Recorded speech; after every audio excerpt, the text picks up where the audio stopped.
During this shortened season, many players have had career years. Brandon Lau, Will Myers, Shane Bieber, and Trevor Bauer among others. But the question for all of these players is whether their success is sustainable. This is a question asked about any player who has a career year, especially if they have one out of nowhere. The importance of this question is higher than ever heading into this offseason for both on the field and off the field reasons. As the current situation around the world affects owners of teams, they will likely be more hesitant to spend money on the equivalent of standard free agent demands. Maybe instead of $20 million, teams would rather pay $10 or $15 million due to lost revenue. I know nothing about economics, I'm just throwing out numbers. So that's the financial aspect. Now we have the shortened season aspect. 60 games will be deemed as a small sample size by team front offices. So the combination of financials and the shortened season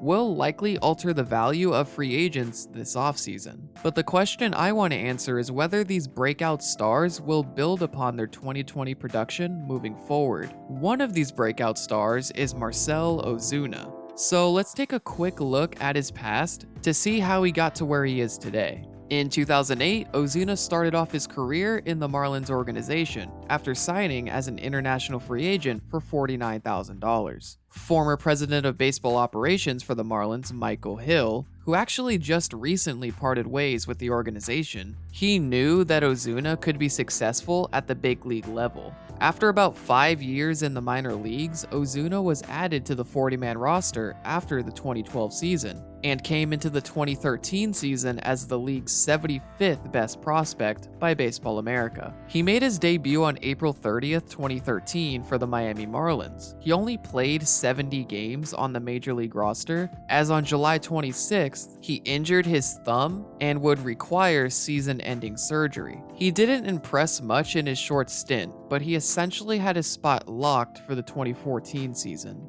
Throughout the rest of his tenure in Miami, Ozuna made slight improvements, but in 2017, everything finally came together. He was an all-star for the second consecutive year, and he was among the league's best in many offensive categories. He would also win the Silver Slugger and Gold Glove as a National League outfielder. After the 2017 season, the team was sold to a new ownership group led by Bruce Sherman and Derek Jeter. And well, we know what happens from here. D. Gordon, gone. Giancarlo Stanton, gone. Christian Yelich, gone. And Marcell Ozuna, gone. Ozuna was traded to the St. Louis Cardinals, and as he had just come off a career year, Ozuna had some lofty expectations set upon him. Did he live up to those expectations? Well, in his 2 seasons with the Cardinals, he didn't make an All-Star game, so that's already a negative. In 2018, Ozuna's on-base percentage went way down, which can be attributed to a much lower walk percentage. In terms of getting on base, 2019 was an upgrade, but he started to hit the ball much less, becoming more of a pure power hitter. Missing about a month's worth of games due to a finger fracture didn't really help either. However, it wasn't just the offense, it was the defense as well. His total defensive runs saved had gone down since his Gold Glove season, casting doubt on whether Ozuna provides enough offensive value to make up for his diminishing defensive value.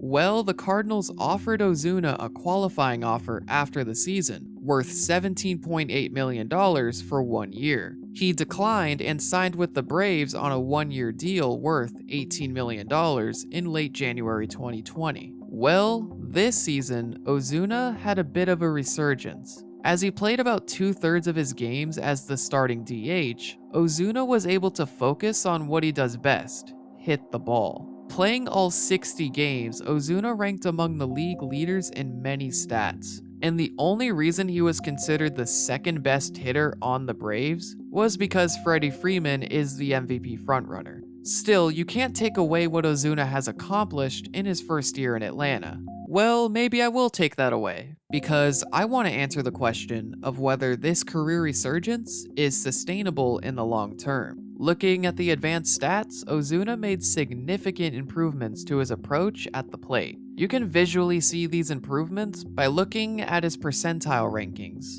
Looks good to me, but you have to compare some of these numbers to Ozuna's previous seasons. As StatCast data didn't become available until 2015, there won't be any data for Ozuna's first 2 seasons. Anyway, Ozuna notably made significant improvements to his exit velocity, launch angle, barrel percentage, sweet spot percentage, and hard hit percentage. All of these numbers contribute to Ozuna's 2020 resurgence. Ozuna has essentially become more of a selective hitter, as his average pitches per plate appearance has risen since 2019, resulting in the highest walk rates of his career. In that same time frame, Ozuna's ground ball and fly ball rates have changed dramatically, which can be attributed to his rising launch angle and exit velocity. The difference between 2019 and 2020 is that Ozuna's sweet spot and barrel percentages are much higher, so the question is whether he can maintain this level of hitting efficiency. Well, when you look at his 2020 BABIP in comparison to his career BABIP, it's easy to see why he may not continue this kind of efficiency.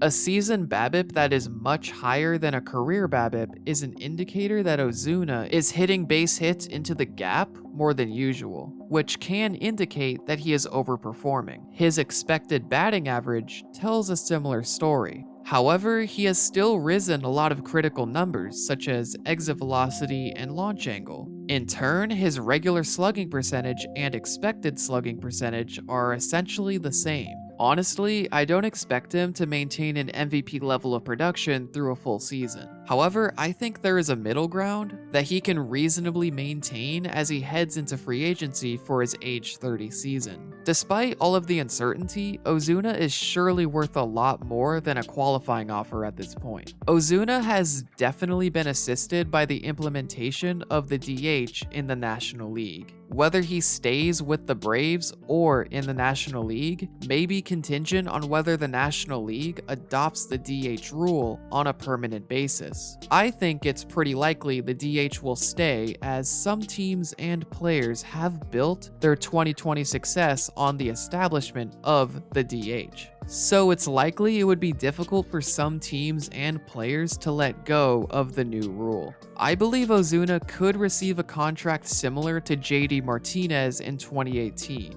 These two are both players who had rebound years in their contract year, and while Ozuna is a better outfielder, they are both much more valuable as pure hitters. I can see Ozuna getting a similar contract to Martinez, maybe a little less. 5 years, $100 million is a possible asking price, and I think a team could pay that. Leave a comment on what you believe Ozuna could receive this offseason, and whether he will stay with the Braves. If the DH rule stays in the NL, I think Ozuna stays. The Braves are around league average in player payroll, so I could see them splurging to keep Ozuna. So the main question was, how likely will Ozuna maintain his 2020 performance? While I don't think he will stay at his MVP level, I think he will produce at least 30 home runs per season for the next few seasons, while possibly staying above a 300 average. He has the ability to be a force in the Braves lineup, and while they couldn't make the World Series,